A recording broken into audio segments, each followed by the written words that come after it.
Le temps que vous finissiez de regarder cette vidéo, l'Ukraine aura frappé 60 cibles russes supplémentaires avec ses drones. Si vous doutiez de la maîtrise de l'Ukraine dans la guerre des drones, cette statistique devrait suffire à vous convaincre. L'Ukraine a déclenché une tempête de frappe si vaste qu'elle a littéralement obscurci le ciel. Le soleil ne brille plus pour tant de pantins de Poutine sur la ligne de front et au-delà, et ces 6 derniers mois ont été les plus sombres de tous pour l'armée russe. Ce que l'Ukraine a accompli pendant cette période restera dans l'histoire. Les maîtres de la guerre des drones ont franchi un autre cap majeur qui montre à quel point ils sont en avance sur leurs ennemis russes. Le ministre de la Défense ukrainien, Mikhailo Fedorov, nous donne le chiffre principal dans un message Telegram du 22 juin. Depuis le début de l'année, les unités de systèmes sans pilote ont frappé plus de 800 000 cibles ennemies vérifiées, déclare Fedorov. C'est un chiffre incroyable, et rappelez-vous, tout cela est vérifié.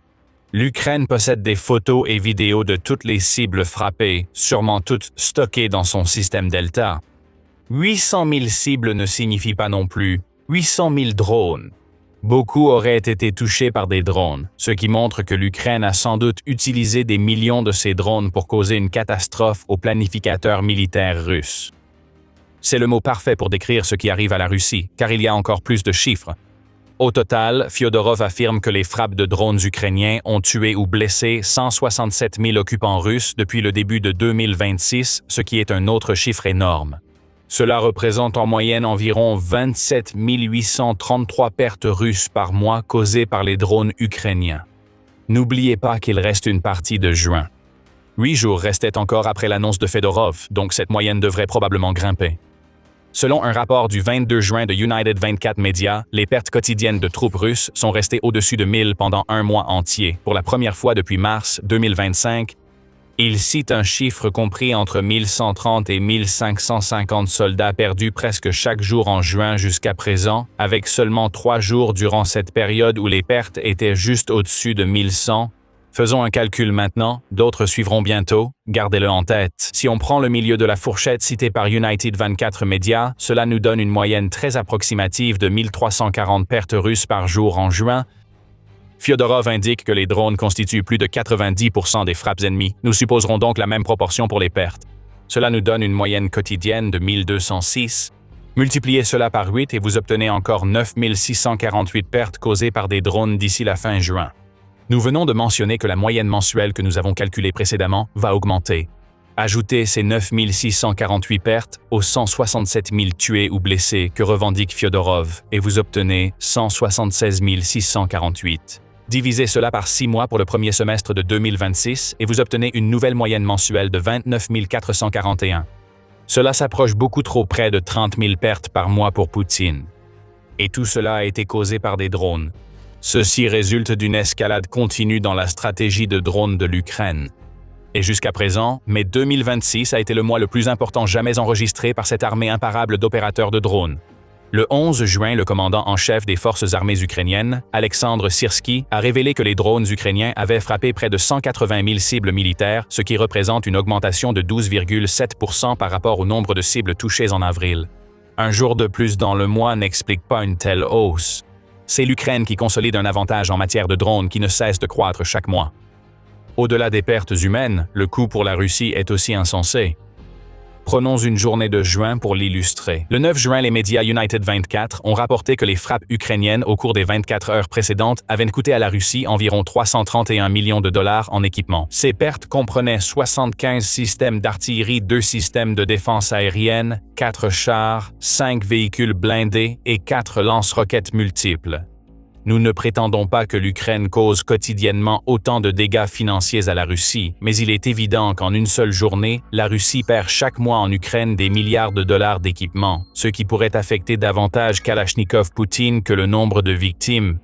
Après tout, Poutine ne pense pas aux gens. Mais si vous touchez au portefeuille collectif de l'armée russe, le psychopathe commence à faire attention.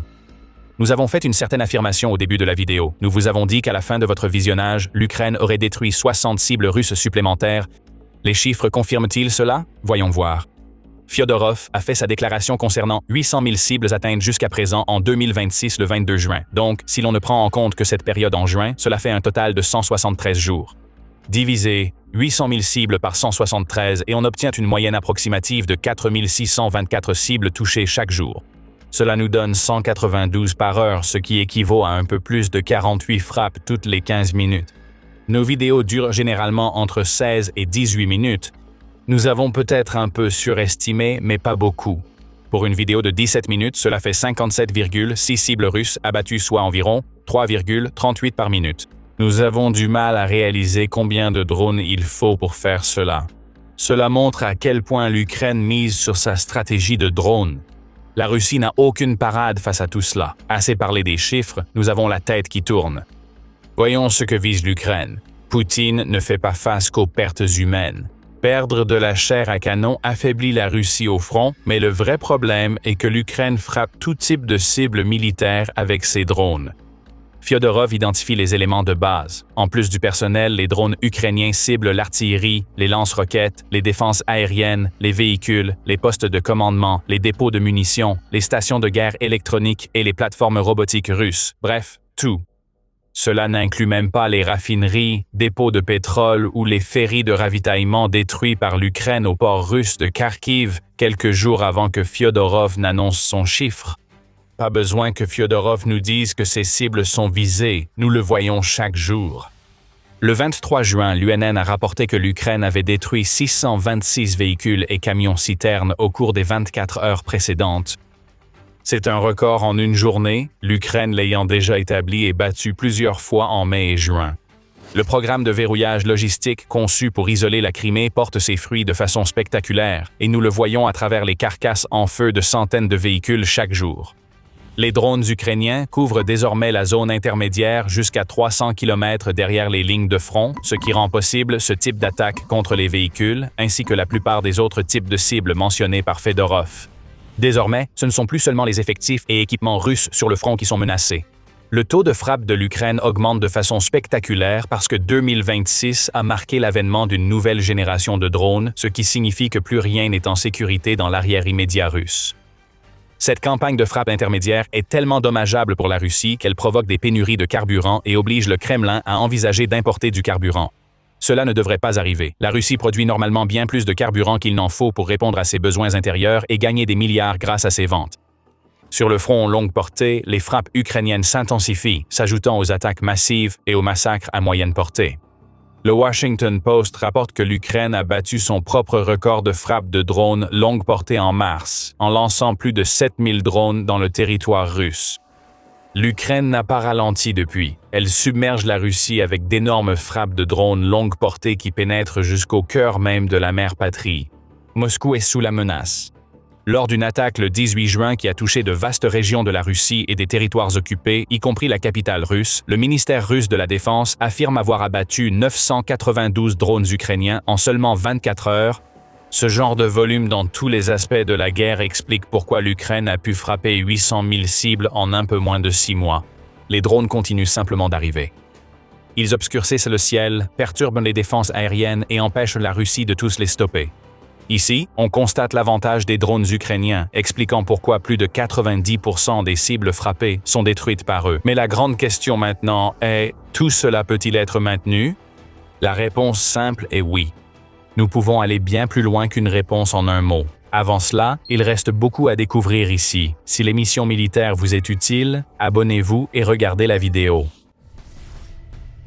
Pour le soutien logistique, nous pouvons l'aborder sous deux angles, maintenir le volume de drones et continuer à atteindre, voire augmenter, le nombre de cibles rapportées par Fyodorov.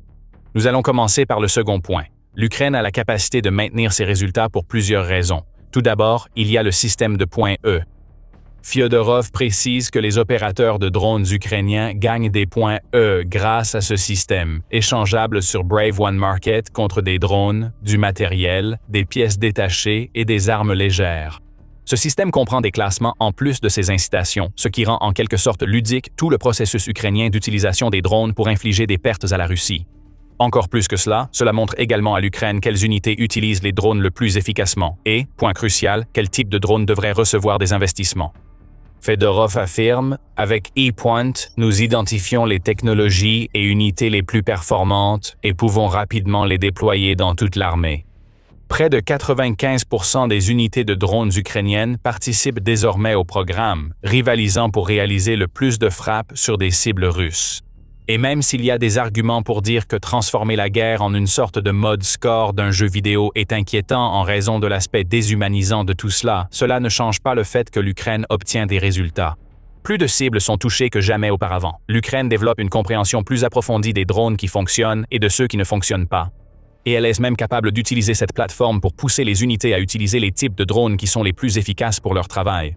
C'est une incitation avec un objectif clair, et les résultats sont là pour que tout le monde puisse les voir. L'Ukraine, ayant établi un système, ne va pas s'en détourner. Au contraire, elle s'appuiera sur ses actions actuelles, comme le montre le programme de verrouillage logistique.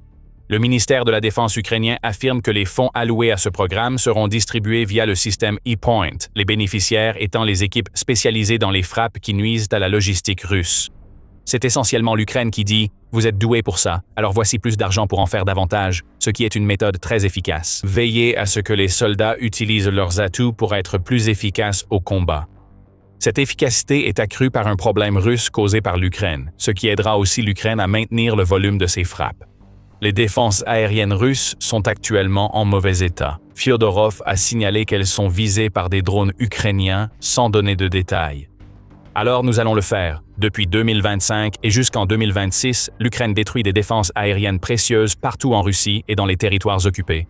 Elle sait que la Russie peine à construire de nouveaux systèmes et radars à cause des sanctions et de l'approvisionnement, donc chaque système de défense détruit crée des failles exploitables. Entre juin 2025 et début mars 2026, l'Ukraine a mené 492 frappes contre des systèmes de défense aérienne, rapporte le Kyiv Independent. En parlant de mars, UKRI indique que ce mois-là a été un massacre pour les défenses aériennes russes, puisque l'Ukraine a détruit 39 systèmes de missiles solaires et 15 radars rien que ce mois-là. Progressivement, l'Ukraine a détruit les défenses aériennes russes, augmentant ainsi le succès des attaques de drones à moyenne et longue portée. Defense Blog indique que des drones fabriqués pour quelques milliers de dollars contournent désormais les défenses aériennes russes ou les évitent, atteignant un taux de pénétration de 20 à 30% lors des frappes en profondeur ukrainiennes. Ce chiffre est plus élevé que jamais auparavant et il montre à quel point le bouclier aérien de la Russie a été affaibli. Tout comme le système E-Points, cette stratégie s'auto-alimente. En intensifiant les frappes contre la défense aérienne, l'Ukraine multiplie les occasions de viser d'autres cibles. Si la Russie déplace ses défenses aériennes pour couvrir des zones vulnérables, elle affaiblit d'autres régions. À mesure que l'Ukraine intensifie ses frappes, le problème s'aggrave, entraînant un cycle dévastateur dont la Russie ne peut sortir. Enfin, concernant le maintien du taux de réussite des frappes, il y a l'Ukraine elle-même. Sa stratégie au cours des derniers mois a été brillante.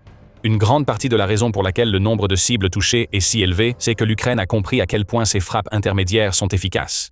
C'est tout l'objectif du programme de paralysie logistique. L'Ukraine utilise une nouvelle génération de drones pour frapper des cibles que la Russie n'aurait jamais cru vulnérables aux drones. Ainsi, ces cibles ne sont pas aussi bien défendues qu'elles pourraient l'être, ce qui ne fait qu'augmenter le taux de réussite de l'Ukraine. Cette stratégie a provoqué un tournant dans la guerre en Ukraine et donné un fort élan au pays. L'Ukraine a maintenant une stratégie de drones multicouches couvrant les zones de destruction du front, saturées de drones FPV. Il serait responsable de la plupart des pertes ukrainiennes au premier semestre. La zone de frappe intermédiaire détruite par les drones et les frappes en profondeur utilisées par l'Ukraine pour briser la machine de guerre russe. Tout cela conduit à des assauts russes plus faibles, dus à l'incapacité de coordonner et soutenir les troupes de première ligne depuis l'arrière. À mesure que la Russie faiblit, la pression sur l'Ukraine baisse, offrant plus de temps et d'occasions pour des frappes de drones. C'est un cycle. Plus la Russie est frappée, plus il devient facile de recommencer. À ce stade, l'armée russe ressemble à un boxeur groggy, titubant d'un coup à l'autre sans pouvoir se protéger. L'Ukraine pourra donc maintenir et accroître le nombre de cibles frappées au premier semestre 2026 selon sa stratégie face à cette nouvelle guerre aérienne. Cependant, tout cela dépend du maintien du volume. L'Ukraine peut-elle le faire? Si ce que nous avons vu jusqu'à présent en 2026 est un indicateur, la réponse est un oui retentissant, et même plus. Dans un rapport du 16 juin, League a révélé que le président ukrainien Volodymyr Zelensky a annoncé en marge du sommet du groupe des 7 que l'Ukraine est en bonne voie pour construire 10 millions de drones d'ici la fin de 2026. C'est une nette amélioration sur les 4 millions de drones déjà impressionnants construits par l'Ukraine en 2025, soit 40 fois plus que les États-Unis la même année, selon l'IGA. Zelensky ajoute que 500 entreprises opèrent désormais dans les drones et la robotique en Ukraine. Plus inquiétant pour la Russie, le président ukrainien assure que l'Ukraine pourrait doubler sa production à 20 millions de drones par an si besoin, disposant des fonds nécessaires. Le volume n'est pas un problème face à ces chiffres, ce qui explique en grande partie comment l'Ukraine a atteint 800 000 cibles au premier semestre 2026. N'oubliez pas non plus que l'Ukraine maîtrise de mieux en mieux la diplomatie des drones. L'Ukraine sait qu'elle domine mondialement dans la compréhension et le développement de la technologie des drones. Tout le monde dans le monde occidental veut une partie de ce que possède l'Ukraine. C'est pourquoi l'Ukraine est capable de mettre en place des initiatives comme la Drone Deal Initiative. Ce programme, qui vise à faciliter l'intégration entre l'Ukraine et ses partenaires mondiaux, tout en assurant le financement à long terme de la défense de l'Ukraine, compte désormais 27 membres dont 15 membres de l'OTAN. L'Ukraine construit déjà suffisamment et elle met en place les cadres nécessaires pour s'assurer qu'elle pourra en construire davantage. La Russie essaie de suivre le rythme. Selon le Moscow Times, la Russie vise à construire 7,3 millions de drones FPV en 2026 ainsi que des milliers de drones longue portée. La Russie reste en retard sur l'Ukraine pour les drones, tant en quantité qu'en qualité. Sur le plan du volume, Ukraine News révèle que Syrskyi affirme que l'Ukraine détient un avantage de 1,5 contre 1 en drones FPV dans de nombreuses zones du front. L'Ukraine commence aussi à égaler la Russie sur les tirs à moyenne et longue portée. Pour faire simple, la Russie a toujours plusieurs longueurs de retard sur l'Ukraine, et l'Ukraine fait tout ce qu'elle peut pour s'assurer que l'armée de Poutine reste derrière. Alors, que signifie vraiment 800 000 cibles touchées au premier semestre 2026? Ce n'est pas un crescendo, l'Ukraine n'a pas atteint son apogée, il s'agit d'un tir de semonce. L'Ukraine informe la Russie du nombre de cibles atteintes pour montrer à Poutine que la situation va empirer pour la Russie. L'Ukraine a la stratégie, elle a le volume de production, elle a les partenaires. Elle peut ainsi faire des 800 000 un jalon et non le point culminant de la stratégie des drones. Beaucoup plus va arriver. Les génies ukrainiens ont travaillé sans relâche et ce qu'ils ont inventé est une arme artisanale qui n'est pas seulement létale, c'est un potentiel facteur de changement. Cette nouvelle bombe étrange est en développement depuis plus d'1 an. Maintenant, elle est enfin là. Et la Russie vient d'en ressentir toute la force. La Vorivnyuvash a effectué sa première frappe, et c'est la dernière fois que je vais prononcer ce nom. L'Ukraine a lâché son égalisateur sur la Russie et il a fait exactement ce qui était annoncé. Il a complètement rasé les lignes russes. Le 24 juin, United 24 Media a fourni les informations de base sur la frappe. Il a été rapporté qu'une nouvelle bombe ukrainienne, surnommée à la fois la nivelleuse et l'égalisatrice parce qu'elle est une arme qui apportera enfin la parité dans un aspect clé de la guerre, a été déployée. 2 de ces bombes ont été larguées d'un MiG-29 sur une position russe en première ligne. Les 2 étaient équipés de kits spéciaux de correction d'ailes qui stabilisent les bombes, donnant une seconde signification à leur nom, et ce duo terrifiant a frappé les tranchées défensives russes, laissant d'énormes cratères derrière eux. Nous avons non seulement un rapport écrit, mais aussi des images de la frappe pour appuyer ces affirmations. Partagée par Milutinovich, bien que publiée d'abord par la chaîne Telegram Sonyoshnik Sunflower, la vidéo ne dure que 18 secondes, mais c'était largement suffisant. La séquence commence par une image fixe des tranchées visées, vraisemblablement filmée par un drone de reconnaissance ukrainien planant au-dessus. Quelques instants de calme. Les soldats russes dans ces tranchées étaient sans doute occupés, peut-être à préparer une nouvelle attaque sur la ligne de front. La peur devait déjà flotter dans l'air. Sauter les tranchées, c'est courir à l'aveugle dans des zones mortelles sous drones ukrainiens, avec plus de risques d'être abattus que de survivre. Mais cette fois, quelque chose de pire attendait les soldats qui ne se doutaient de rien. Le premier leveler était en route et il atterrit à la 3e seconde. Un autre leveler suit seulement quelques secondes plus tard, les 2 provoquant de grandes explosions qui font monter la fumée dans les airs. Les tranchées russes sont couvertes. Nous n'en voyons pas les conséquences. La séquence finit sur une image fixe de fumée, mais l'essentiel est ce que la vidéo révèle vraiment. L'une des nouvelles armes les plus létales de l'Ukraine est en action et surtout, elle offre le niveau de précision dont l'Ukraine a besoin pour qu'elle devienne un outil clé de l'Ukraine pour briser la ligne de front et détruire l'arrière soutenant les soldats que Poutine envoie au front.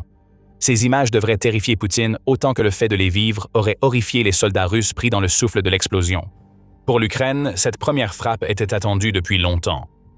Le Leveler est la version ukrainienne des bombes guidées que la Russie utilise depuis des années contre les villes ukrainiennes.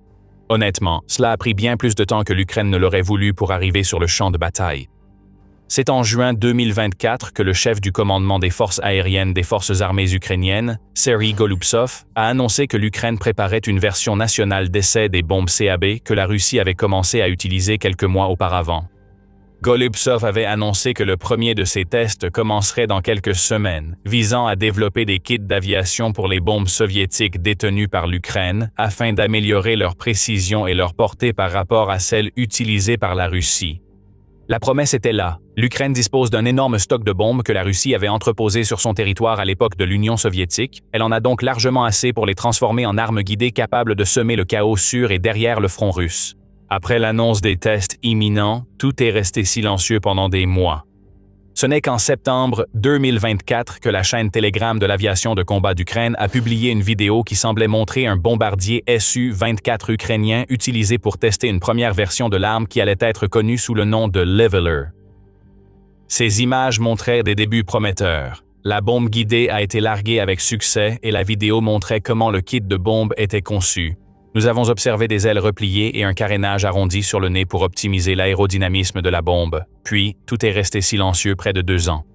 Pour une raison inconnue, l'Ukraine n'a pas expliqué cela. Il a fallu attendre 2026 pour que la bombe Leveler émerge vraiment. Nous pouvons spéculer sur les raisons pour lesquelles l'Ukraine a mis autant de temps à passer de la conception à l'utilisation de la bombe au combat. Peut-être que l'Ukraine devait travailler sur la portée, permettant à ses avions de chasse de lancer la bombe depuis suffisamment loin derrière les lignes pour ne courir aucun risque face aux défenses aériennes russes. Peut-être que l'Ukraine a choisi de développer des drones en priorité, d'autant qu'elle recevait des kits JDAM et ASM Hammer occidentaux remplissant un rôle similaire à sa nouvelle bombe. Quoi qu'il en soit, le Leveler a mis du temps à arriver ici. Mais il est là maintenant, et l'Ukraine sera ravie de voir sa première utilisation réussie. Ce que l'Ukraine a maintenant entre les mains, c'est la riposte parfaite au kit UMPK que la Russie utilise pour transformer ses propres bombes non guidées en armes semi-guidées capables de causer d'énormes destructions. Ces kits russes peuvent être fixés aux munitions larguées par voie aérienne FAB 250 et FAB 500 de la Russie, et ils permettent à la Russie de frapper des cibles situées à plusieurs dizaines de kilomètres derrière les lignes de front. Le Leveler pourrait être pris pour un clone de ce type de kit, mais c'est bien plus que cela. Bien qu'inspiré par les kits UMPK, le Leveler s'appuie sur tout ce que la Russie a inventé et innove de manière que les sbires de Poutine n'auraient jamais imaginé. Après la présentation du Leveler lors de l'exposition Eurosatory 2026 à Paris, quelques détails sur ce que l'Ukraine a développé ont commencé à filtrer. Les kits permettent de larguer une bombe non guidée à des altitudes allant de 500 à plus de 10 000 mètres, rapporte la Pravda. Il possède également une portée supérieure à la plupart des kits similaires produits par la Russie, car le Leveler peut frapper des cibles situées entre 10 et 130 km de la plateforme aérienne qui le lance. Nous notons également que le kit peut être fixé à des bombes pesant 250 kg, bien qu'il ne soit pas encore clair si l'Ukraine a l'intention de développer davantage la technologie afin qu'elle puisse être utilisée pour des bombes plus grandes ou plus petites. Business Insider a fourni quelques détails supplémentaires sur la bombe dans son rapport, en notant qu'elle peut être lancée depuis les plateformes de l'époque soviétique de l'Ukraine, comme nous l'avons vu lors des premiers essais, et le fait que l'Ukraine ait utilisé un MiG-29 pour sa première frappe, et qu'elle est compatible avec les F-16 et les avions de chasse Mirage dont l'Ukraine dispose. Cette compatibilité n'implique pas que le Leveler équipera ses avions immédiatement. Le Leveler nécessite une certification supplémentaire pour les 2 avant utilisation, mais ce problème semble facilement résolvable. La principale différence entre le kit de bombe ukrainien et ceux russes est que le Leveler possède aussi des algorithmes de guidage modernes, offrant une précision supérieure à la navigation par satellite probablement utilisée pour les bombes. Cela indique l'utilisation de l'intelligence artificielle dans le processus. Si la première frappe complète avec ces bombes en est une indication, cet algorithme accomplit exactement ce pourquoi il a été conçu. L'approche du « ça suffit » de la Russie fonctionne pour ces bombes planantes. Tant qu'elles touchent une cible, même à des centaines de mètres de l'objectif, cela suffit à Poutine. L'Ukraine souhaite une précision permettant d'atteindre une tranchée étroite à des dizaines de kilomètres. Le Leveler offre cette précision. Comme le souligne Militarny, le kit de bombes utilisé sur les tranchées russes provient sans doute d'une série expérimentale livrée à l'armée de l'air ukrainienne en mai.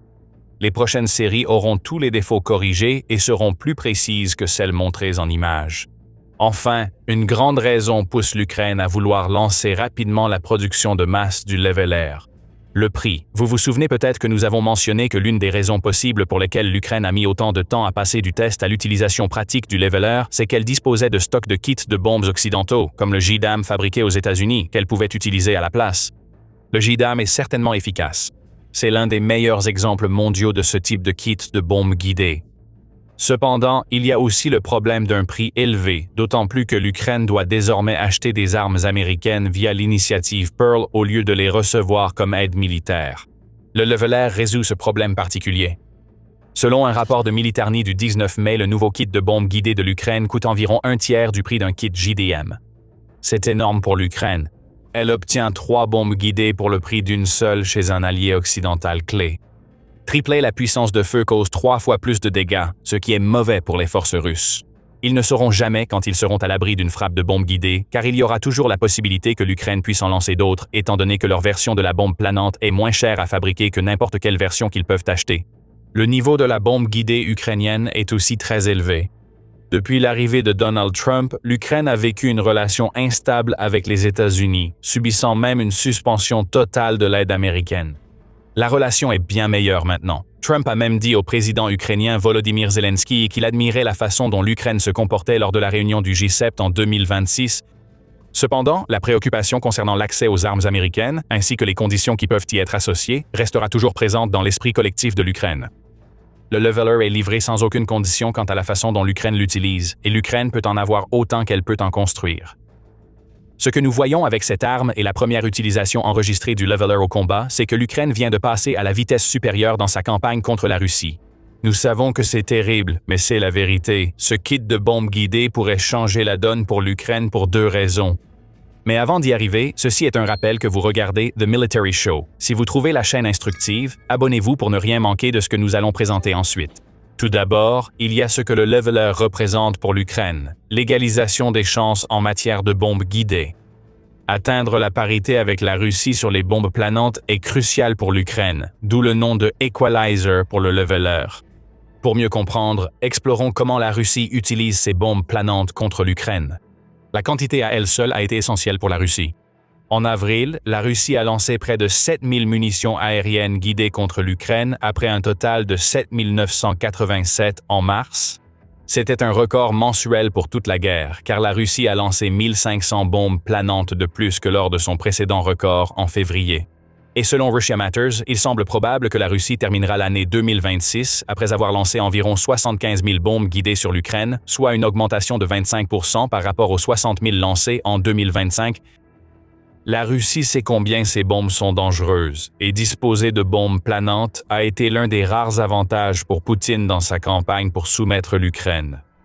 La précision n'est pas le but de ces bombes pouvant atteindre 1500 kg. Pour la Russie, il s'agit avant tout de faire des dégâts. En obscurcissant le ciel de bombes planantes, la Russie peut frapper partout en Ukraine, notamment les villes que l'Ukraine a fortifiées. Même les villes non atteintes par la Russie comptent encore des milliers de civils. Nous ne connaissons pas le nombre exact de civils ukrainiens tués par les bombes planantes russes. Les Nations Unies ont confirmé 16 126 morts de civils ukrainiens au 31 mai et beaucoup de ces décès auraient été causés par les bombes planantes russes. L'Ukraine a trouvé des moyens de contrer ces bombes, ce qu'elle a dû faire à plusieurs reprises à mesure que la Russie les modifiait. Le 3 avril, Forbes a indiqué que l'Ukraine avait développé un brouilleur rendant inutilisables de nombreuses bombes planantes russes. L'efficacité des CAB est tombée à 0, a déclaré à Forbes un porte-parole des développeurs de ce nouveau système de brouillage appelé Alima Quant, avant d'ajouter « Sur une portion d'environ 700 km du front, l'ennemi a largué 869 CAB au cours de l'un des mois précédents. » Un chien. Ces frappes ont causé de légères blessures à 8 militaires. Mais contrer les bombes guidées russes, c'est une chose. Pouvoir infliger la même dévastation à la Russie en utilisant des kits de bombes portant la mention « Fabriqué en Ukraine » en est une autre. L'Ukraine lance la production de masse du Leveler et fabriquera des milliers de bombes guidées pour renverser le rapport de force face à la Russie. Mais il y aura une différence. La Russie vise les villes avec ses bombes planantes. L'Ukraine ne fera pas cela. La précision a toujours été essentielle pour le Leveler. Maintenant que la bombe est confirmée précise, l'Ukraine l'utilisera sans doute pour intensifier la campagne de frappe en profondeur qui affaiblit la Russie sur le front. Cette campagne est la seconde raison pour laquelle l'apparition du Leveler pourrait tout changer. C'est aussi, de loin, la plus importante. Atteindre la parité avec la Russie est symboliquement fort, mais posséder une bombe intégrée à une campagne déjà très efficace est essentiel. La campagne de frappe dans la profondeur de l'Ukraine en 2026 s'est surtout appuyée sur une nouvelle génération de drones capables de frapper à plusieurs centaines de kilomètres derrière les lignes de front avec une grande efficacité. Les drones ukrainiens ont ciblé en particulier les artères logistiques qui alimentent la Crimée, alors que l'Ukraine cherche à isoler la péninsule et à la rendre non viable pour Poutine en tant qu'option stratégique. Mais l'Ukraine frappe aussi des cibles dans la zone arrière russe proche du front avec des drones et armes occidentales depuis plus d'1 an, rapporte le Kyiv Independent. Les cibles incluent des camions de ravitaillement et de carburant, des systèmes de défense aérienne, des dépôts de munitions, des sites de lancement de drones et des centres de commandement et de contrôle dont la Russie dépend pour organiser ses troupes sur le front. La différence majeure avec l'an dernier est que la campagne ukrainienne de frappe dans la profondeur est montée à un niveau que la Russie n'avait jamais anticipé. Les photos de Radio Free Europe Radio Liberty montrent seulement une partie des dégâts, avec des carcasses de véhicules brûlés et des incendies dans des dépôts pétroliers clés. L'Ukraine a compris que paralyser la logistique russe à l'arrière nuit gravement aux tentatives russes d'assaut sur le front. Beaucoup de choses ont été dites à propos de la nouvelle génération de drones qui a rendu possible cette campagne de frappe dans la profondeur. Le Hornet a fait la une. Équipé d'une IA et conçu par une société américaine, il peut identifier automatiquement des cibles et est assez abordable pour permettre à l'Ukraine d'en utiliser des dizaines chaque jour. D'autres modèles remarquables incluent le nouveau drone Behemoth, qui frappe des cibles à 300 km avec une ogive tandem de 75 kg combinant pénétrateur et charge thermobarique, idéal pour neutraliser des cibles fortifiées. Le drone Morrigan en est un autre. Business Insider indique que ce drone a été essentiel pour permettre à l'Ukraine de transformer la route R-280 reliant la Russie, la Crimée et les régions occupées du Sud en un cauchemar pour les véhicules russes. Ces drones, comme d'autres de frappe intermédiaire, ont grandement influencé la dynamique de la guerre en faveur de l'Ukraine. En plus d'isoler la Crimée, les frappes intermédiaires ukrainiennes ont tant affaibli la Russie que l'Ukraine progresse et bloque l'offensive d'été dont Poutine pensait qu'elle lui livrerait le Donbass d'ici septembre. Cela ne risque déjà plus de se produire. Maintenant, imaginez que le leveler vienne s'ajouter à tout cela. En plus des drones déjà difficiles à arrêter, la Russie doit maintenant affronter des bombes planantes bien plus puissantes que la plupart des drones de frappe intermédiaire. Le potentiel est énorme pour produire des milliers de levelers, offrant à l'Ukraine la possibilité de bombarder les positions russes à répétition. Nous prévoyons une campagne à plusieurs niveaux. Les drones FPV sur les lignes de front causent des milliers de morts parmi les soldats russes. Derrière eux, les levelers détruisent tranchées, postes de commandement et autres installations, infligeant des pertes et forçant les survivants exposés à tenter leur chance dans les zones de mort bien avant d'être prêts. Plus loin, à l'arrière russe, des drones intermédiaires détruisent camions de ravitaillement et cibles, anéantissant la logistique qui soutient les troupes désormais attaquées par les drones FPV et les levelers. C'est l'un des futurs possibles auxquels la Russie est désormais confrontée et c'est un avenir que Poutine ne veut même pas imaginer. Le leveler est officiellement arrivé et il a déjà prouvé qu'il était à la hauteur de son nom lors de sa première utilisation enregistrée au combat. L'arme fabriquée en Ukraine de l'Ukraine change tout. L'étape suivante est la production de masse, à une échelle qui effraiera tant les soldats russes qu'ils n'y penseront même pas. À l'approche du front, l'Ukraine a montré qu'elle sait adapter des concepts existants en y ajoutant son innovation avec le leveler. Et c'est précisément ce qu'elle fait avec une arme britannique qui fait un retour remarquable. Les soldats russes utilisent désormais un surnom glaçant sur le champ de bataille, la mort silencieuse. Pas parce qu'elle est rapide ou puissante, mais parce qu'ils réalisent sa présence trop tard. Certaines unités n'entendent rien, avant les dernières secondes, d'autres jamais. Contrairement à l'artillerie, aux missiles ou aux drones classiques, ces systèmes peuvent poursuivre leur traque même quand la Russie essaie de les brouiller ou de les perturber. C'est en train de devenir un problème sérieux pour le Kremlin, car les armes qui se répandent sur le front ne sont pas seulement plus difficiles à arrêter, elles deviennent plus intelligentes, et elles changent la façon dont les guerres sont menées. Voici les drones et robots autonomes, autrement dit la mort silencieuse. Maintenant, pour comprendre pourquoi l'Ukraine mise sur ces machines capables de réfléchir par elles-mêmes, il faut comprendre le problème pour lequel elles ont été conçues, la guerre électronique. Dès le début de la guerre à grande échelle, les deux armées ont inondé le front de drones à vue à la première personne, de petits aéronefs télépilotés transportant des explosifs qu'un pilote dirige directement vers une cible grâce à une liaison vidéo. Ils sont bon marché, précis, et ont temporairement changé le champ de bataille pour l'Ukraine. Un drone dépendant d'une liaison radio n'est efficace que si celle-ci l'est, et les deux camps ont vite appris à l'attaquer. Les brouilleurs couvrent le front, coupant la connexion entre un drone et son opérateur. Les leurrés brouillent la navigation satellite, envoyant aux drones de fausses coordonnées ou bloquant l'accès GPS. À un moment de la guerre, ces défenses électroniques dominaient. Un drone brouillé est un drone perdu, et sur les portions les plus disputées du front, la majorité des missions FPV échouaient dans les toutes dernières secondes avant l'impact, précisément là où le brouillage est le plus actif. C'est ce goulet d'étranglement que l'intelligence artificielle a été appelée à briser. L'idée est simple, même si la réalisation technique ne l'est pas. Si le drone ne peut pas compter sur un pilote humain et une liaison radio en direct jusqu'à la cible, alors il faut doter le drone d'une intelligence embarquée suffisante pour qu'il puisse terminer la mission tout seul. Cela peut se faire en l'équipant d'un logiciel de reconnaissance d'images et de navigation visuelle, permettant à l'appareil, une fois dirigé vers la cible, de finir le trajet seul, reconnaître ce qu'il voit et corriger sa trajectoire même sans signal. La prise de décision est alors transférée directement au drone lui-même, ce qui le rend effectivement insensible au brouillage traditionnel. L'effet de ce changement est mesurable, et les chiffres montrent pourquoi chaque brigade en Ukraine le demande maintenant. Selon Katerina Bondar, du Centre d'études stratégiques et internationales, qui a étudié les systèmes autonomes de l'Ukraine, ajouter ce type d'autonomie terminale à la navigation et au ciblage fait passer le taux de réussite d'une frappe de drone d'environ 10 à 20% à environ 70 à 80%. C'est une amélioration de 3 à 4 fois. Et cela signifie que 2 drones assistés par l'IA peuvent désormais accomplir ce qui nécessitait auparavant 8 ou 9 drones. Pour une armée en infériorité numérique, ce multiplicateur est tout l'intérêt. Chaque drone qui atteint sa cible est un drone que vous n'avez pas eu à construire 2 fois, un pilote que vous n'avez pas eu à risquer, et une cible pour laquelle vous n'avez pas eu à envoyer d'infanterie. Il y a ici un second multiplicateur caché. Comme l'IA s'occupe de l'aspect le plus complexe du vol, le niveau de compétence exigé du pilote baisse nettement, ce qui est crucial pour un pays en pénurie de main-d'œuvre. Vous n'avez plus besoin d'un opérateur virtuose pour chaque drone. Et à mesure que l'autonomie s'améliore, le ratio entre les opérateurs et les machines commence à passer d'un pilote pilotant péniblement un drone à un opérateur en lançant plusieurs à la fois. Les analystes qui suivent cette tendance la décrivent comme un point d'inflexion imminent, le moment où un seul opérateur pourra envoyer jusqu'à 20, 50, voire 100 drones en une seule opération coordonnée. À ce moment, l'économie de la guerre change, car le nombre de frappes n'est plus lié au nombre de pilotes formés. Il est important d'être précis ici, car c'est la partie de l'histoire qui est souvent exagérée. L'Ukraine n'a pas encore réellement constitué des armées de robots tueurs entièrement autonomes. L'intelligence artificielle dans les armes en est probablement à ses débuts.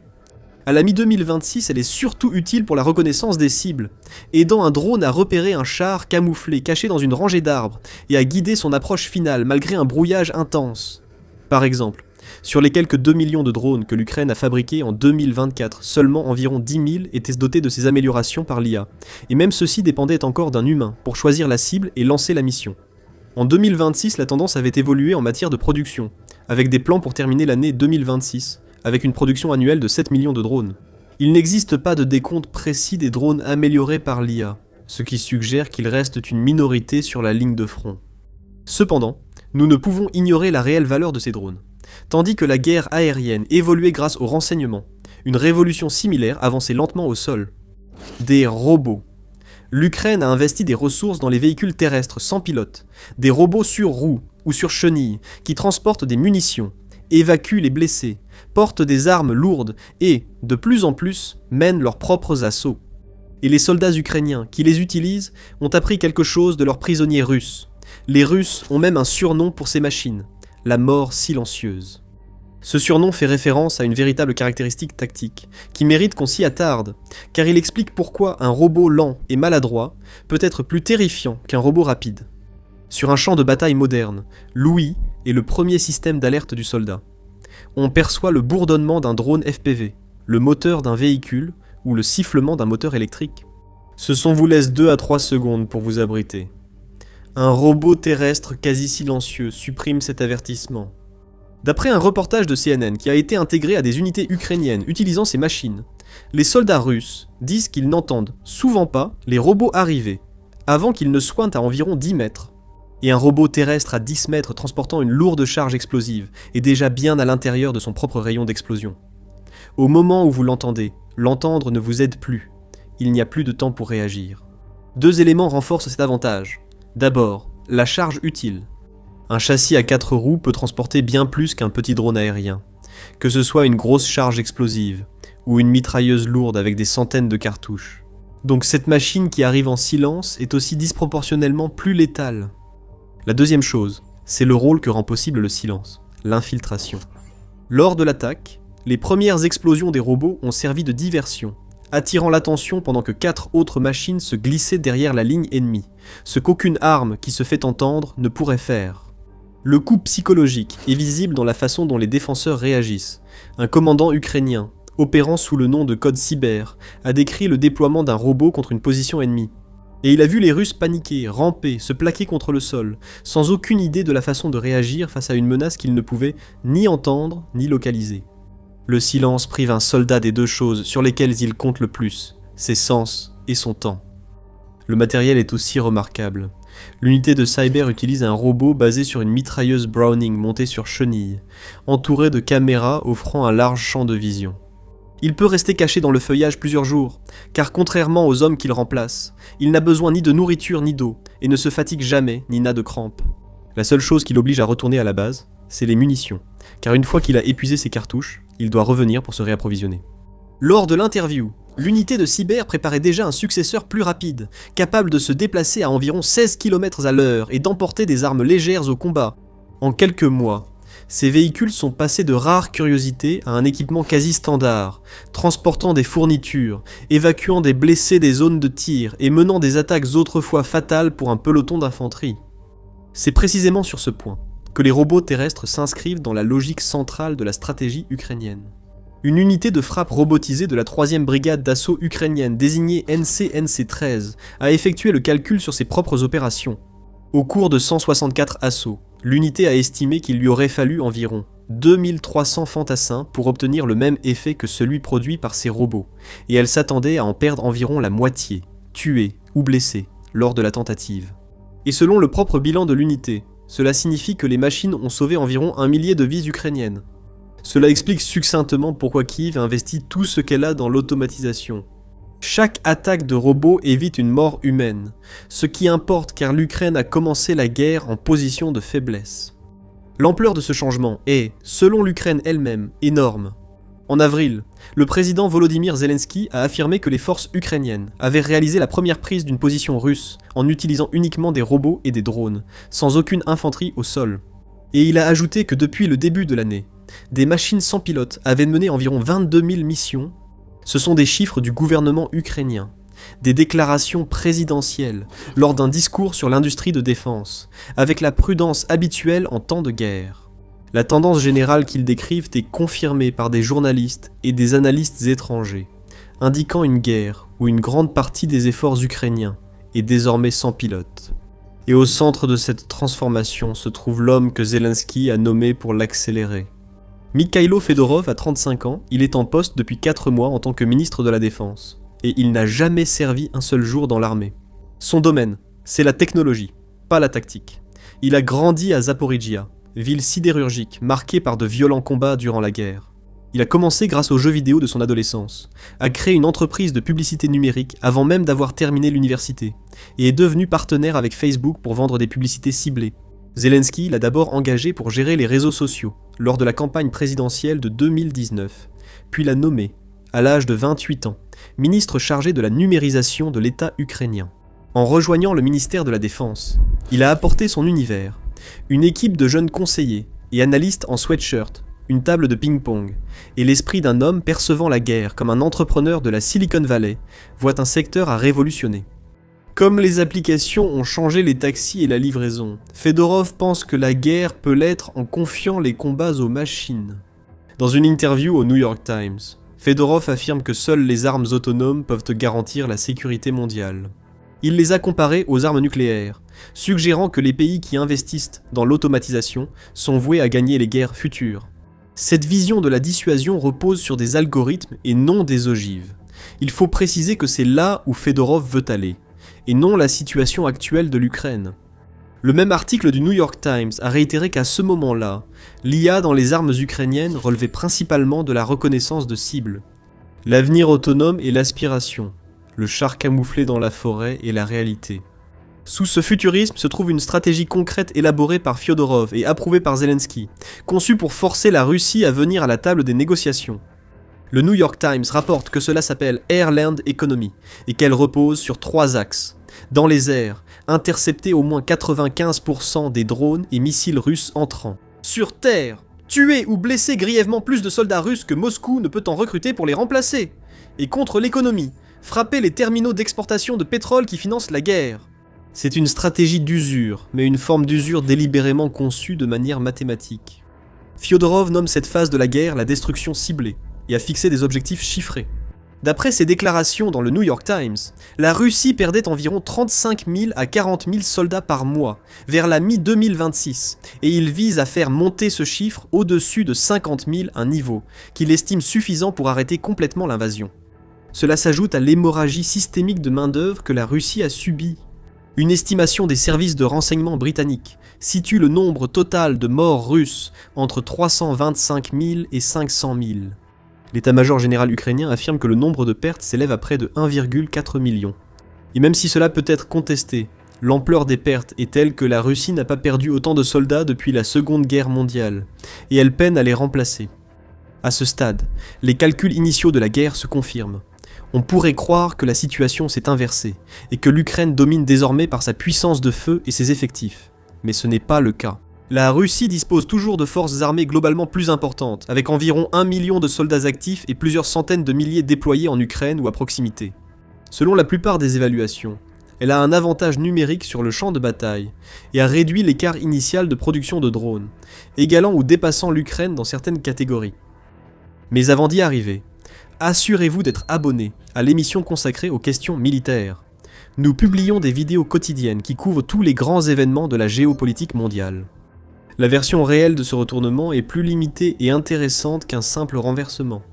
L'avantage écrasant que la Russie détenait en février 2022 a été réduit à quelque chose de beaucoup plus proche de la parité.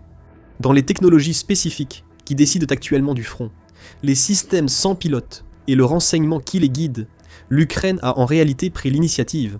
Une guerre qui a commencé comme un affrontement de masse est devenue une compétition fondée sur la capacité d'adaptation. Et l'adaptation est le seul domaine où le pays le plus petit a constamment avancé plus vite.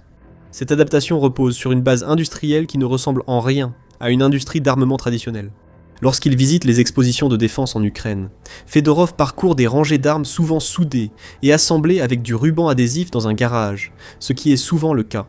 Il y a des bobines de câbles à fibre optique qui permettent de piloter un drone le long d'un véritable fil de verre, insensible au brouillage car il n'utilise aucun signal radio. Des drones de surveillance de la taille d'une paume, des armes transportées par ballon et des véhicules terrestres sans pilote ressemblant à une table sur un mini bulldozer existent.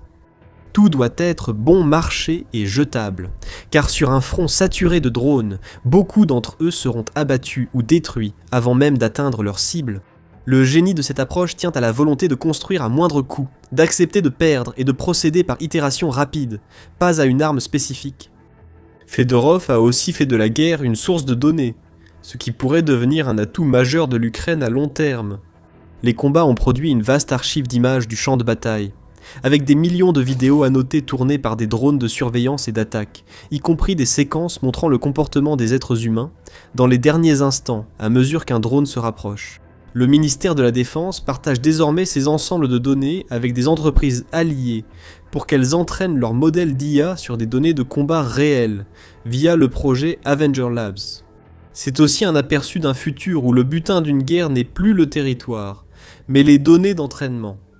Pourtant, malgré l'élan autour de la vision de Fedorov, elle s'est heurtée à un obstacle majeur, les commandants de l'armée ukrainienne.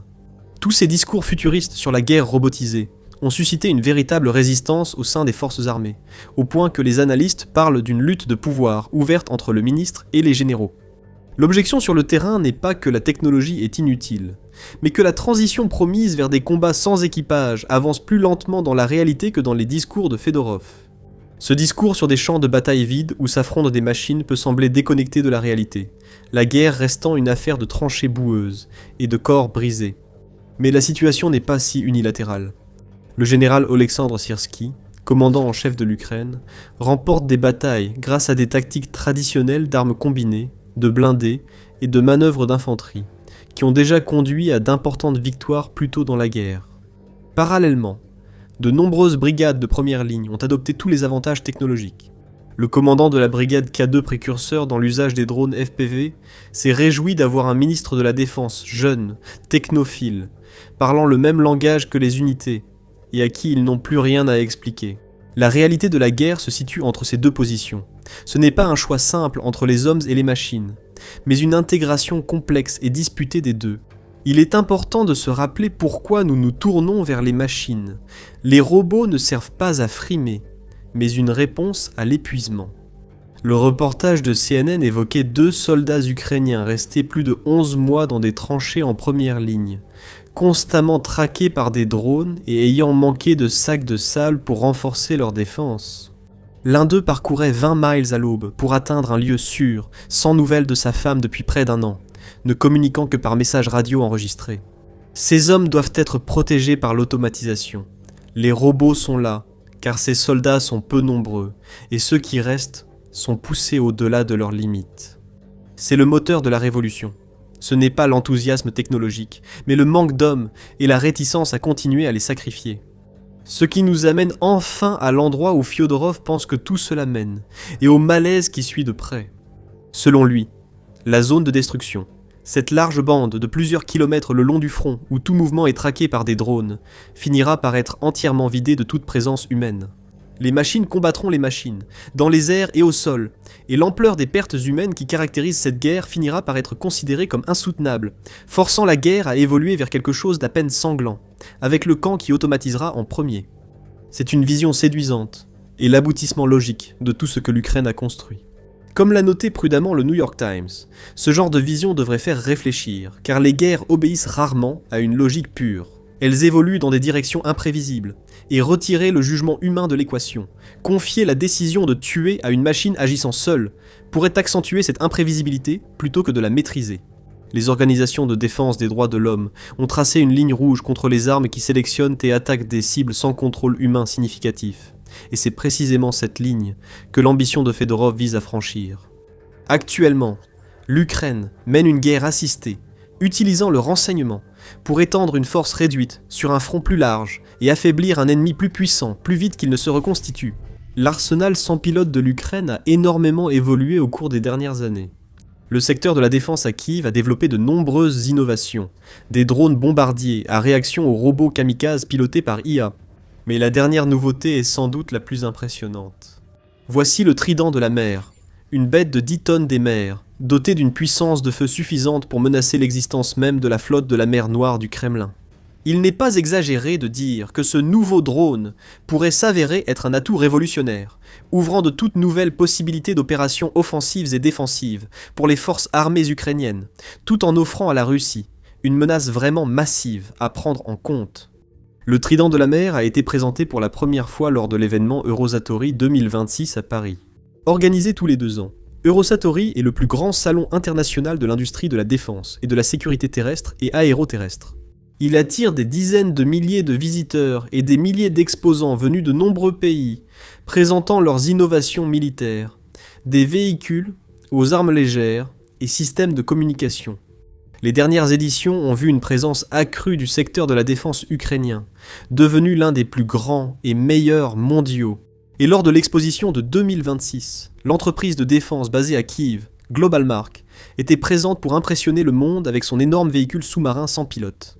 Mesurant pas moins de 10 mètres, soit 32,8 pieds de long, avec une largeur de 2 mètres, soit 6,5 pieds, et une hauteur de 1,5 mètre, soit 4,9 pieds, ce drone n'a rien d'ordinaire. C'est une sorte de torpille surdimensionnée, du moins par son apparence. Affichant un poids colossal de 10 000 kg, soit 22 000 livres, il fait facilement partie des drones les plus lourds de l'arsenal ukrainien, et est capable de transporter une charge utile tout aussi impressionnante, allant jusqu'à 1000 kg, soit 2200 livres.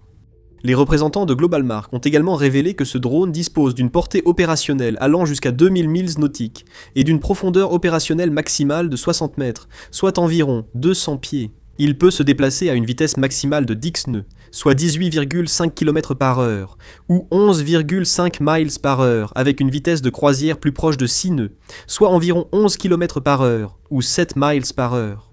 Le développeur a également révélé que le Sea Trident a été conçu en tenant compte d'une large gamme de types de missions.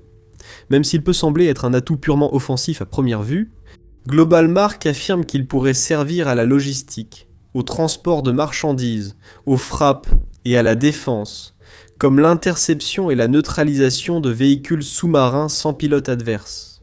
Il est aussi à noter que l'entreprise n'a pas précisé l'avancement du développement de la plateforme, ni à quel horizon elle pourrait entrer en service dans les forces armées ukrainiennes. Le fait que Global Mark ait accepté de présenter ce drone à Eurosatori suggère qu'il est probablement déjà bien avancé dans son développement. Et le Sea Trident fait déjà trembler la Russie. L'un des experts militaires du pays, Vladimir Yeranossian, professeur associé à l'université financière auprès du gouvernement de la Fédération de Russie à Moscou, a partagé ses réflexions sur le Sea Trident lors d'une interview avec l'un des plus grands hebdomadaires du pays, AIF. Au début, Yeranossian a tenté de minimiser l'innovation, affirmant que le Sea Trident n'était pas réellement une véritable innovation ukrainienne, mais qu'il était probablement composé de différentes pièces, produites dans des pays occidentaux, comme le Royaume-Uni, l'Allemagne et les États-Unis. Il a également suggéré que Global Mark aurait pu mentir ou exagérer au sujet des spécifications techniques et des capacités du drone, avant d'admettre qu'il pourrait être utilisé pour frapper de nombreuses infrastructures portuaires et côtières, par exemple des terminaux maritimes ou des stations de chargement de produits pétroliers et gaziers, des ponts, des barrages et éventuellement des centrales hydroélectriques.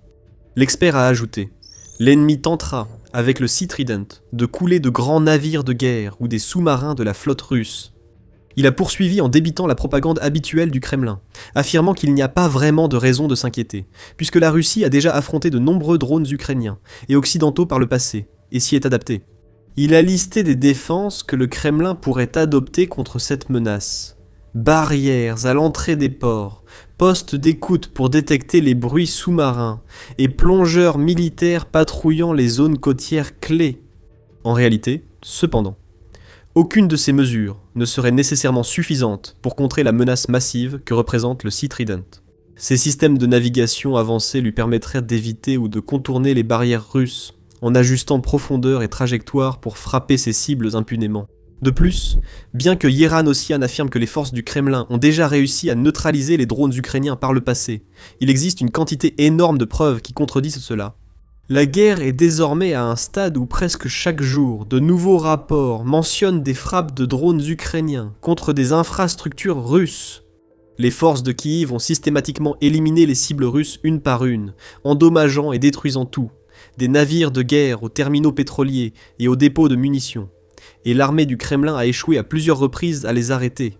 Ces radars ont été trop lents, ces défenses aériennes ont été insuffisantes, et ces forces ont été prises au dépourvu à maintes reprises. Ceci est tout aussi vrai sur terre qu'en mer, comme nous l'avons vu avec les forces ukrainiennes, qui ont fait un usage intensif de leurs drones aériens et maritimes, ainsi que de missiles, pour mener de nombreuses frappes réussies contre des navires russes en mer Noire et au-delà. En fait, ces attaques ont commencé dès 2022, lors des premiers échanges de la guerre. Quelques semaines seulement, après le début du conflit, par exemple en mars 2022, l'Ukraine a utilisé un missile balistique Tochka-U pour couler un grand navire de débarquement russe dans le port occupé de Berdiansk. Un mois plus tard, les forces ukrainiennes ont remporté une victoire emblématique en détruisant le croiseur lance-missile Moskva, navire amiral de la flotte de la mer Noire, avec leur missile Neptune. Dans les mois suivants, nous avons vu des engins de débarquement, des bateaux d'assaut et des navires de soutien endommagés ou détruits au fil des ans. À mesure que les forces ukrainiennes se renforçaient, davantage de navires ennemis étaient détruits. Même les sous-marins russes n'échappaient pas à ces frappes. En septembre 2023, par exemple, des missiles ukrainiens ont percé la coque du Rostov-sur-le-Don. Et en décembre 2025, l'Ukraine a utilisé à la fois des drones aériens et de surface pour frapper un sous-marin russe du projet 636. Les forces de Kiev ont aussi détruit les ferries ferroviaires qui acheminent des approvisionnements russes vers la Crimée, privant lentement la péninsule occupée de munitions et d'équipements militaires. Et chaque année du conflit a vu de nombreux navires de différentes tailles et classes sombrer au fond de la mer ou devoir être remorqués pour des réparations coûteuses. Ces attaques se sont révélées si efficaces et percutantes qu'elles ont presque totalement neutralisé la flotte de la mer Noire. Quand les commandants du Kremlin ont vu leurs navires de plus en plus endommagés et manquant de défense contre drones et missiles ukrainiens, ils les ont éloignés de la zone de conflit. Avec le temps, de moins en moins de navires russes naviguaient sur la mer Noire, la plupart restant dans les ports ou chantiers navals, espérant que l'Ukraine les laisse tranquilles. Cela signifiait donc qu'il y avait moins de navires lançant activement des missiles de type calibre sur les petites et grandes villes ukrainiennes. En d'autres termes, en contrant la flotte de la mer Noire, l'Ukraine a pu diminuer la puissance des bombardements russes et sauver d'innombrables vies au passage. En résumé, cela a transformé la flotte de la mer Noire d'une menace active et puissante en un véritable handicap pour la Russie. Plutôt que d'utiliser ses navires de guerre pour frapper l'adversaire et renforcer son avantage sur le terrain, le Kremlin est désormais incapable de tirer le moindre bénéfice de ses atouts et doit au contraire consacrer la majeure partie de son temps, de son argent et de ses ressources à les protéger ou à les réparer. Et le plus incroyable dans tout cela, c'est que l'Ukraine a réussi cet exploit sans disposer d'une marine conventionnelle. Elle a surtout utilisé des drones et des missiles pour vaincre une des forces navales les plus puissantes du monde. Et le Sea Trident pourrait faire passer ses opérations navales à un niveau inédit. Avant d'expliquer l'utilisation de ce nouveau drone sous-marin et ses avantages uniques, il reste encore à découvrir. Si The Military Show vous est utile, abonnez-vous. L'Ukraine a déjà utilisé des drones aquatiques auparavant. Il y a par exemple l'appareil robotique autonome de garde maritime, ou Magura V5. Conçu pour la direction principale du renseignement ukrainienne, GUR, il accomplit diverses tâches, surveillance, reconnaissance, patrouille maritime, déminage, recherche et sauvetage, ainsi que missions de combat. Ces drones sont entrés en service en 2023, et les années suivantes ont vu l'arrivée des modèles V6 et V7, coûtant environ 273 000 $ par unité. Le Magura FAB5 s'est révélé incroyablement efficace sur le champ de bataille, contribuant directement à la destruction de nombreux navires russes, dont un engin de débarquement de classe Kulag, des corvettes lance-missiles de classe Tarentule et des navires de patrouille. Mais le Magura a ses limites. Le LAV5 a une capacité de charge maximale d'environ 300 kg, soit 660 livres par exemple, et une portée opérationnelle d'environ 800 km, soit 500 miles. Même la version plus avancée V7 ne peut transporter qu'une ogive de 650 kg, soit 1433 livres, sur des distances allant jusqu'à 1000 km, soit 620 miles. Le Sea Trident est supérieur à presque tous égards, plus grand, plus massif et capable de transporter bien plus de puissance de feu sur de plus longues distances. Sa capacité à transporter 1000 kg, 2200 livres, d'explosifs le classe dans une catégorie distincte de la plupart des autres drones qu'utilise actuellement l'Ukraine. Les petits drones n'infligent que des dégâts superficiels aux navires russes, mais le Sea Trident dispose de bien plus qu'assez de puissance de feu pour détruire même les plus grandes cibles. De plus, puisque ce drone lourd opère sous la surface de l'eau, il devrait être capable de frapper des cibles comme des sous-marins et des croiseurs à leurs points les plus vulnérables, en ouvrant des brèches dans leurs coques qui pourraient rapidement les faire inonder et couler avant que leurs équipages ne puissent effectuer des réparations d'urgence. La grande portée du Sea Trident est un atout distinct, qui le place au-dessus de la plupart des autres drones employés par l'Ukraine jusqu'à présent, puisqu'il peut parcourir jusqu'à 2000 milles nautiques, soit la distance équivalente à un trajet d'Odessa, sur la côte sud de l'Ukraine, jusqu'aux côtes de l'Espagne ou de l'Algérie. Le Trident de la mer n'aurait aucune difficulté à traverser l'intégralité de la mer Noire. En fait, il dispose d'une autonomie suffisante pour voyager de l'Ukraine jusqu'aux villes portuaires russes, comme Novorossiysk ou même le port occupé de Sébastopol en Crimée, puis de revenir en Ukraine sans risquer de manquer de carburant. Cela ouvre d'innombrables opportunités pour les forces armées ukrainiennes de planifier et d'exécuter leurs opérations dans un avenir proche. Avec une arme comme celle-ci dans leur arsenal, il leur serait plus facile que jamais d'orchestrer des frappes dévastatrices contre les actifs navals de la Russie, et le Kremlin n'aurait effectivement aucun moyen de protéger ses navires. Même s'il les déplaçait via le détroit de Kertch et la mer d'Azov vers d'autres ports, le Trident de la mer pourrait toujours les localiser et les détruire. Le fait que le Trident de la mer se déplace sous la surface en fait également une proposition très différente pour la Russie par rapport à un drone de surface comme le Magura V5. Bien que conçus pour être discrets, les drones de surface peuvent être repérés par des avions ou des drones en vol. Cependant, en se déplaçant jusqu'à 60 mètres sous l'eau, le Trident de la mer sera impossible à repérer depuis les airs. La Russie devra compter sur des équipes de plongeurs sous-marins et des systèmes radars ou sonars avancés pour avoir une chance de repérer ces drones. Cela devrait aussi aider l'Ukraine à surprendre les navires ennemis par en dessous. Et le simple fait qu'un drone de ce type existe va semer la peur dans le cœur des marins et du personnel de la marine russe. Car même si l'eau semble claire, ils sauront qu'une ogive de 1000 kilos pourrait toujours se diriger vers eux, cachée sous les vagues. La flotte russe de la mer Noire vit déjà dans la peur depuis des années, et le trident de la mer lui apporte un nouveau cauchemar. Cela pourrait pousser les commandants navals du Kremlin à garder leurs navires près de la côte ou au port, plutôt que de les envoyer tirer des missiles et lancer des drones sur l'Ukraine. Et les avantages ne s'arrêtent pas là. Lors du salon Eurosatori, Globalmark a également annoncé que le Trident de la mer est équipé de systèmes de contrôle autonome et de navigation adaptative. Cela signifie qu'il peut effectuer ses missions longue distance avec une implication minimale de l'opérateur. En d'autres termes, cette bête n'a même pas besoin de pilote. La plupart du temps, il peut compter sur ses propres systèmes d'IA intégrés pour l'aider à atteindre sa destination, en ajustant sa trajectoire en cours de route afin de maximiser ses chances d'accomplir n'importe quel objectif qui lui est assigné. Et comme l'a déclaré le développeur lui-même, ce drone peut se voir confier une gamme étonnamment large d'objectifs. Son usage principal serait de transporter sa charge utile sous un navire ennemi et de le percuter, provoquant une explosion qui coulerait la plupart des navires.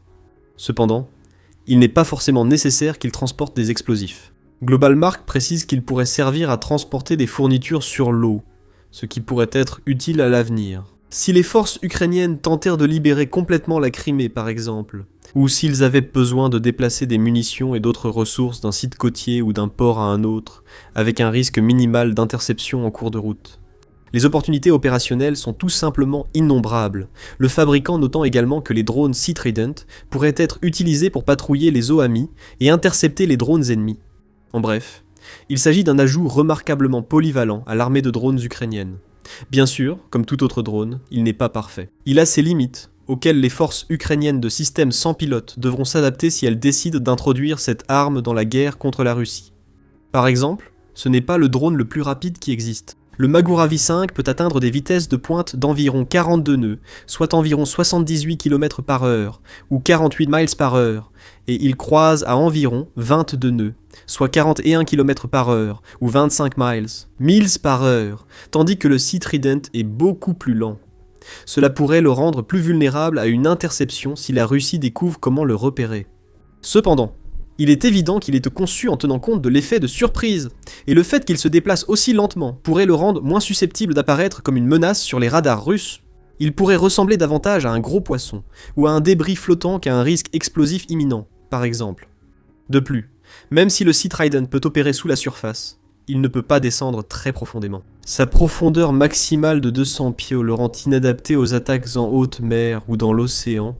Il sera donc surtout utilisé en eau peu profonde et zones côtières.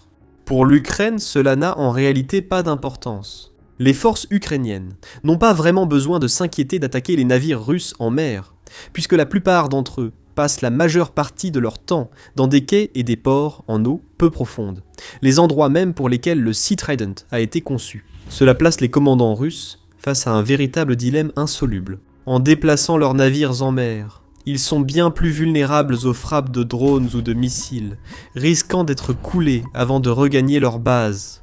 S'ils laissent leurs navires au port, les drones Sea Trident peuvent facilement les détruire. En plus de cela, ce nouveau drone lourd pourrait également être utilisé lors d'attaques contre des infrastructures clés, comme les piliers du pont de Crimée par exemple, ou les ports, où le pétrole et d'autres ressources sont chargés sur les pétroliers de la flotte fantôme russe. Dans l'ensemble, c'est un atout précieux de plus pour l'Ukraine.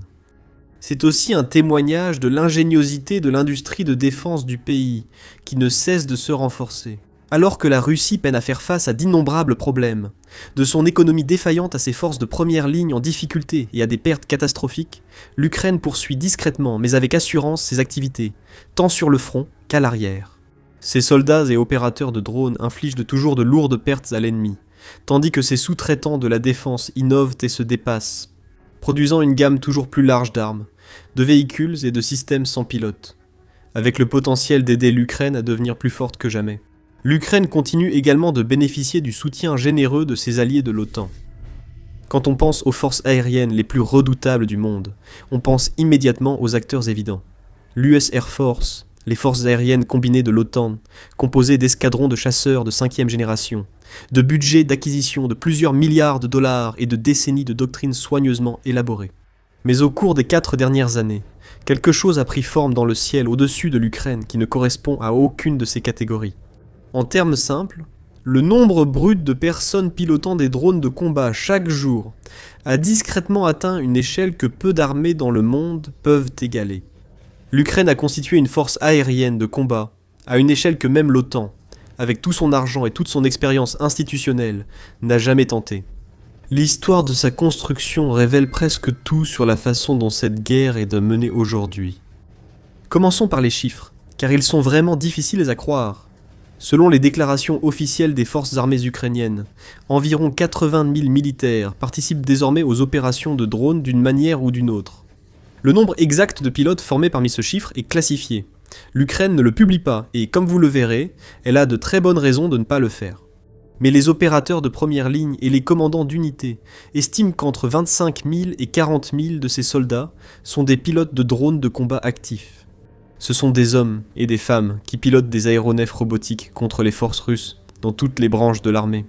Ce sont aussi des estimations des pilotes, pas un ordre de bataille officiel. Le chiffre réel demeure caché derrière un secret opérationnel. Même l'estimation la plus basse reste extraordinaire.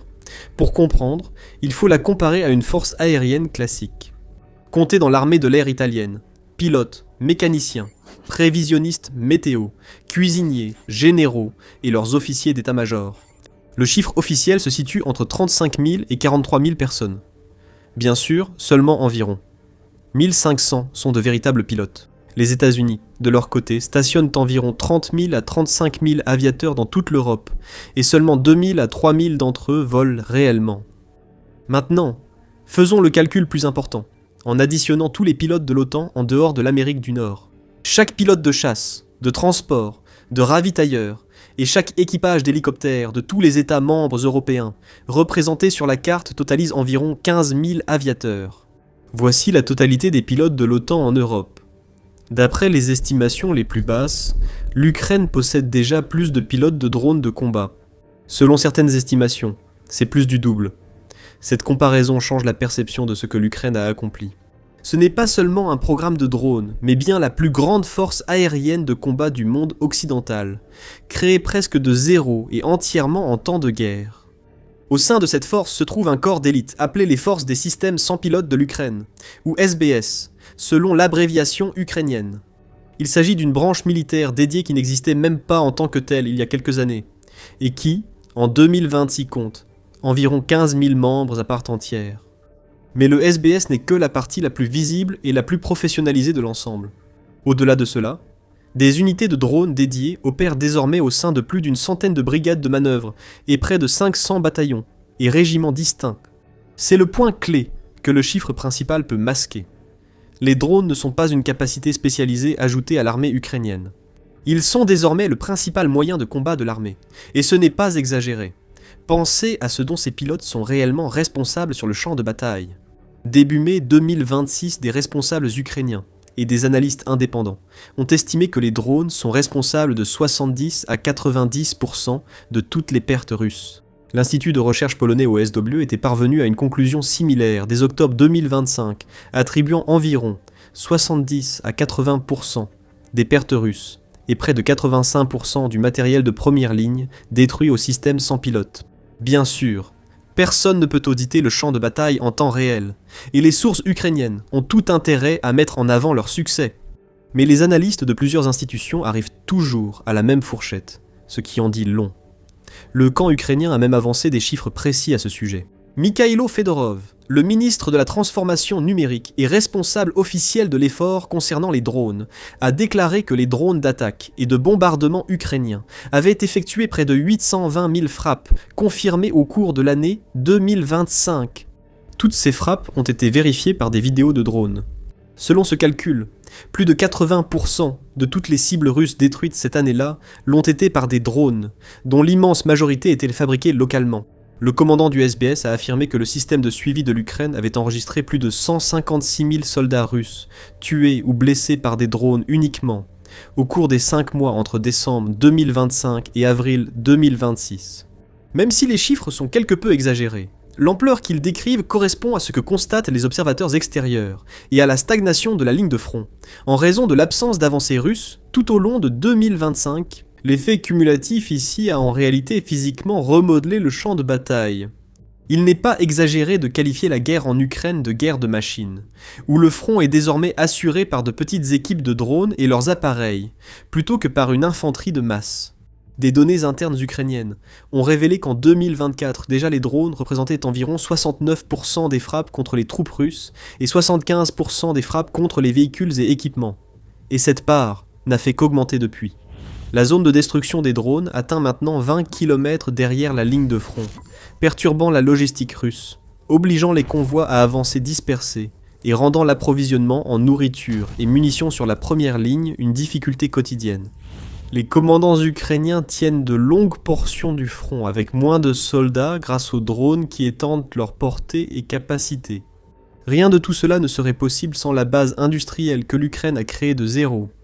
Début 2026. Le vice-ministre ukrainien de la Défense, Serhiy Boyev, a déclaré qu'il était convaincu que le pays avait la capacité de produire plus de 7 millions de drones FPV cette année-là. C'est déjà 4 fois plus que ce qui a été produit en 2024. L'ensemble de l'industrie compte plus de 160 entreprises qui fabriquent des drones FPV localement. C'est tout le contraire de la façon dont l'Ukraine a commencé début 2022, en important des drones bon marché de Chine et en les équipant de grenades et de mines de fortune. Donc, non seulement l'Ukraine dispose de personnes capables de piloter des drones, mais elle possède aussi différents modèles de drones qui lui sont propres et qui sont spécialement conçus pour la situation sur le terrain. Le mieux, c'est que les drones ne sont même pas limités à la ligne de front.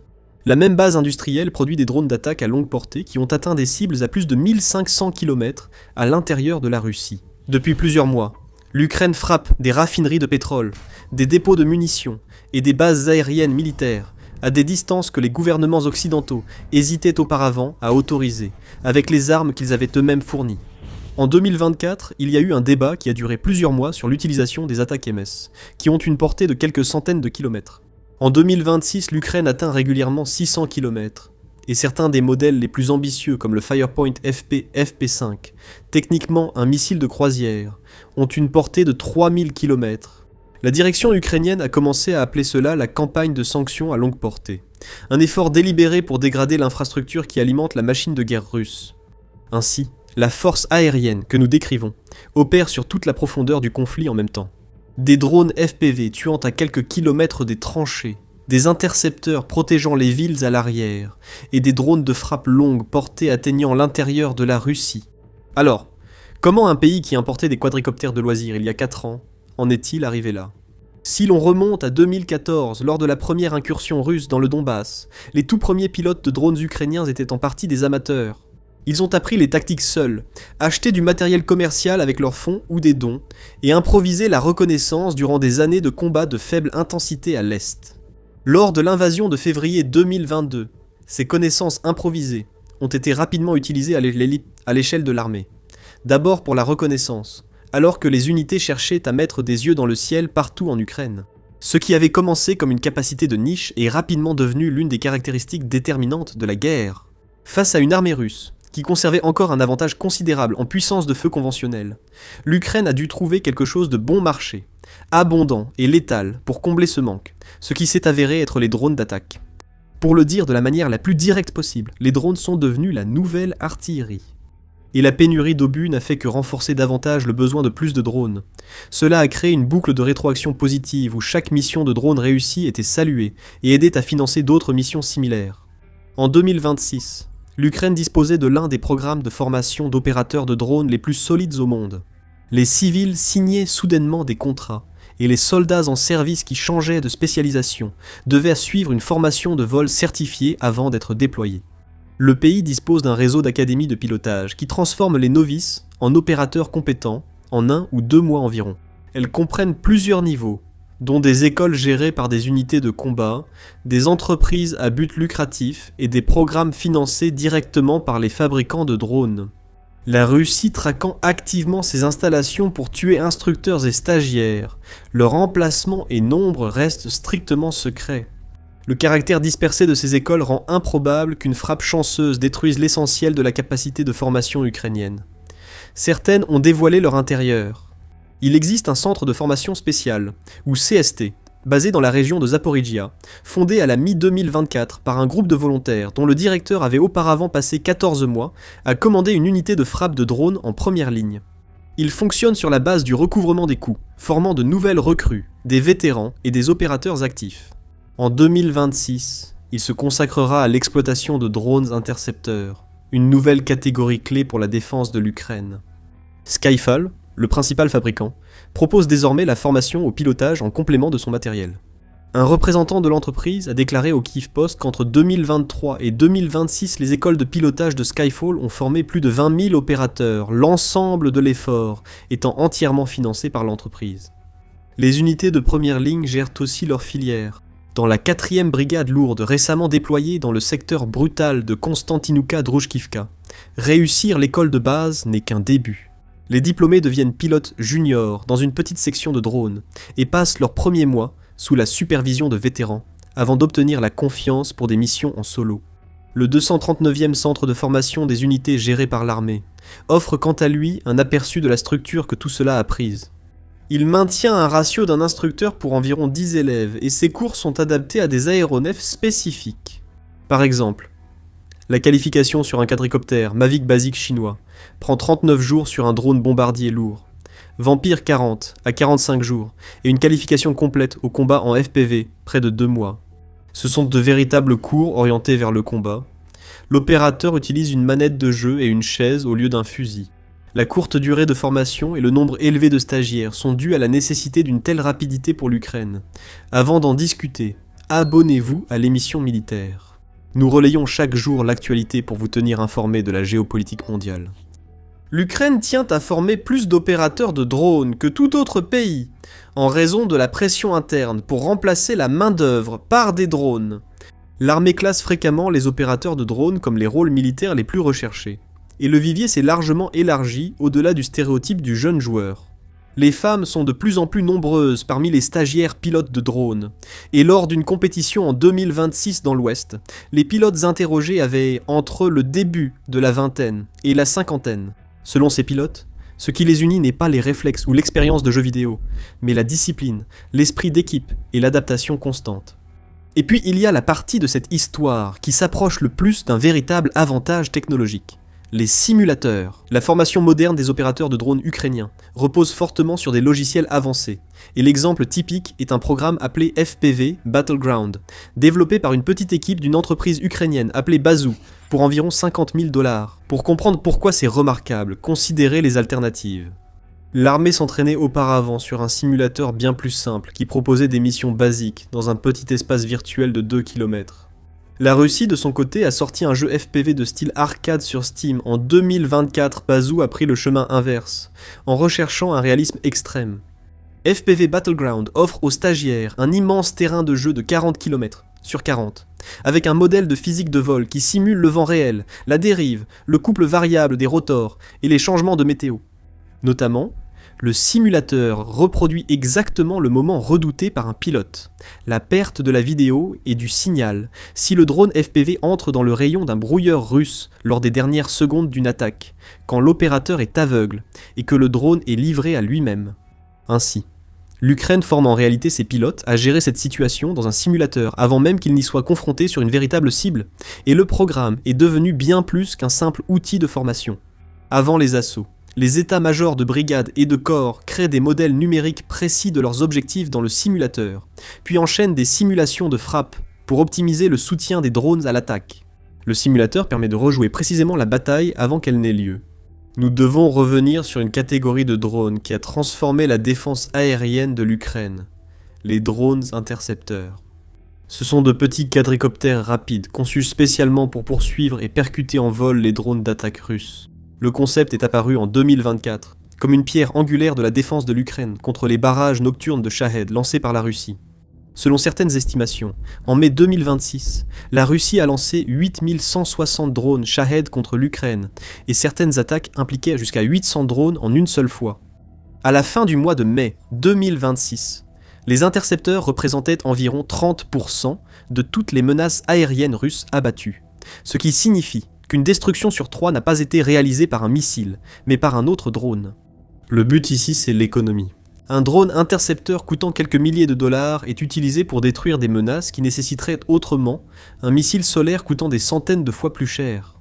Mais les pilotes de drones doivent souvent s'installer près du front et surveiller le ciel, ce qui les rend vulnérables. Et ici, la réponse du fabricant ukrainien a été de retirer complètement le pilote de la zone de danger.